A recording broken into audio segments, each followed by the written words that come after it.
ખ્યાતિકાંડનો મુખ્ય આરોપી કાર્તિક પટેલની અમદાવાદ ક્રાઇમ બ્રાન્ચે ગઈકાલે અમદાવાદ એરપોર્ટ પરથી ધરપકડ કરી હતી અને ત્યારબાદ હવે કાર્તિક પટેલનો વરઘોડો કાઢવામાં આવે તે પ્રકારની માંગ ઉઠી છે। જે રીતે અમરેલી જિલ્લામાં પાટીદાર સમાજની યુવતી પાયલ ગોટીનો વિના વાકે સરઘસ કાઢવામાં આવ્યો હતો, ત્યારે હવે ખ્યાતિકાંડના કાર્તિક પટેલ નામનો જે મુખ્ય આરોપી છે ખ્યાતિકાંડમાં, તેનો પણ સરઘસ કાઢવામાં આવે તે પ્રકારની માંગ ઉઠી છે।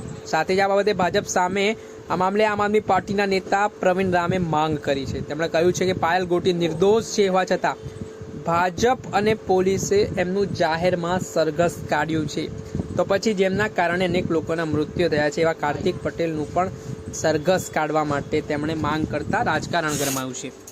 જેમાં હાલ આમ આદમી પાર્ટીના નેતા પ્રવીણ રામ કહી રહ્યા છે કે જેના કારણે અનેક લોકોના મૃત્યુ થયા છે તેવા લોકોનું સરઘસ કેમ નથી કાઢવામાં આવી રહ્યું। સાથે તેમણે કહ્યું કે કાર્તિક પટેલ અને અન્ય ગુનેગારોનું પણ અમદાવાદમાં જાહેરમાં બજારમાં સરઘસ કાઢવામાં આવે। પહેલા તો આ મામલે શું કહી રહ્યા છે આમ આદમી પાર્ટીના નેતા પ્રવીણ રામ, તે સાંભળી લો। તાજેતરમાં ગુજરાતમાં બે મહત્વની ઘટનાઓ બની અને આ બંને ઘટનાઓમાં ગુજરાતની ભાજપ સરકાર અને પોલીસ તંત્રની કાર્ય પદ્ધતિ અલગ અલગ જોવા મળી।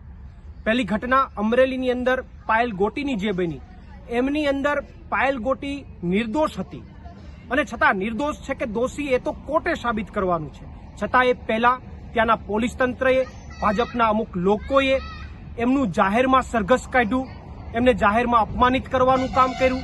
જ્યારે બીજી બાજુ ગુજરાતમાં બનેલું ખ્યાતિ હોસ્પિટલનું કાંડ કે જેનાથી અનેક લોકોના મૃત્યુ થયા, એમના ગુનેગાર મેન કાર્તિકભાઈ પટેલ અને અન્ય જે કંઈ પણ ગુનેગારો હતા એ તમામ તાજેતરમાં પકડાયા, તો શા માટે ગુજરાતની ભાજપ સરકાર અને ગુજરાતની પોલીસમાં આ કાર્તિક પટેલ અને અન્ય ગુનેગારોનું જાહેરમાં સરઘસ કાઢવાની હિંમત કેમ નથી?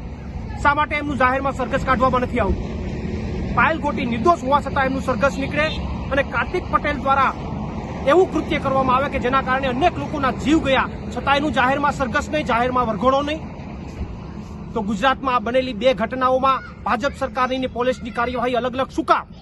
ત્યારે ભાજપની મનસા ઉપર 100% પ્રશ્નાર્થ ઉભો થાય છે અને એને ભાજપ સરકારને નમ્ર અપીલ કરીએ છીએ કે તાત્કાલિક ધોરણે, અને પોલીસને પણ કહીએ છીએ કે તાત્કાલિક ધોરણે આ કાર્તિક પટેલ અને અન્ય ગુનેગારો જે છે એમનું તાત્કાલિક ધોરણે સરઘસ કાઢવામાં આવે અને તાત્કાલિક ધોરણે સરઘસ કાઢી અને એમણે જે ગુનો કર્યો છે એ ગુનાની એને ક્યાંક ને ક્યાંક ભાન કરાવવામાં આવે, માટે સરકારને અમે અહીંયાથી નમ્ર અપીલ પણ કરીએ છીએ અને સાથે સાથે સરકારને એક તકેદારીના ભાગરૂપે સરકારને આ વાત ધ્યાને પણ દોરીએ છીએ।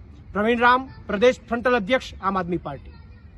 આમ આદમી પાર્ટીના નેતા પ્રવીણ રામ, તેમના દ્વારા કહેવામાં આવ્યું છે કે આ દિવસોમાં અલગ અલગ જિલ્લાઓમાં પોલીસ દ્વારા આરોપીઓના સરઘસ કાઢવામાં આવે છે, ત્યારે થોડાક દિવસ પહેલા અમરેલીમાં પાટીદાર સમાજની યુવતી પાયલ ગોટીનું સરઘસ કાઢવામાં આવ્યું। જો કે આ યુવતીનો વાંક કંઈ હતો નહીં, છતાંય પરંતુ હવે જે ખ્યાતિકાંડનો મુખ્ય આરોપી કાર્તિક પટેલ નામના આરોપીની ધરપકડ થઈ છે તો તેનું પણ જાહેરમાં સરઘસ કાઢવામાં આવે, તેના કારણે આ દિવસોમાં જે ગુજરાતમાં અલગ અલગ જિલ્લાઓમાં પોલીસ દ્વારા આરોપીઓનો વરઘોડો કાઢવામાં આવી રહ્યો છે, તેના કારણે હવે પોલીસ પણ ક્યાંક ને ક્યાંક ભીસમાં મુકાઈ હોય તેવી સ્થિતિનું નિર્માણ થયું છે અને પોલીસની કામગીરી સામે પણ હવે અવારનવાર સવાલ ઉઠી રહ્યા છે। કેટલાક કેસોમાં પોલીસ છે તે સરઘસો નથી કાઢતી, તેના કારણે તેમની કામગીરી પણ સવાલો ઉઠી રહ્યા છે।